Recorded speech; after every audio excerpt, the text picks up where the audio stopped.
রাতে 8:30 বেজে গেছে আর রোজকার মতো আমিও চলে এলাম রান্নাঘরে। তবে আজকে রুটি করব না, শুধু ভাতই করব। আমার তো বেশ ভালো লাগছে, কারণ রুটি করতে গেলে না অল্প করে ভাতও করতে হয়, কারণ আমার শ্বশুর শাশুড়িমা ওরা রুটি খেতে পারে না, তো সেই জন্য রুটিও করতে হয়, ভাতও করতে হয়। তবে আজকে শুধু ভাতই করব।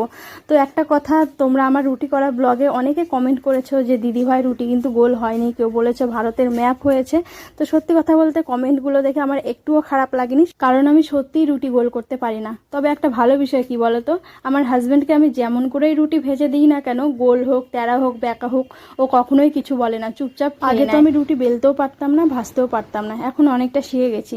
আর সত্যি কথা বলতে আমার রুটি কোনোগুলো গোল হয়, কোনোগুলো গোল হয় না। গোল হয় না এমন না, কোনোগুলো আবার গোল হয়ে যায়। তো ভাত হয়ে গেছে, এখন মেয়ের ভাতটা আমি ভালো করে পেস্ট করে দেবো। ওকে ভাত পেস্ট করে না দিলে না ও খেতে পারে না, চিবোতে পারে না। আর অবশ্যই দুধের সঙ্গে কলা না দিলে তো ও গিলতেই পারে না। এই ভাতটাও আরাম করে খেয়ে নেব, ওর কোনো অসুবিধাই হয় না। আর হাজব্যান্ডেরও আসার সময়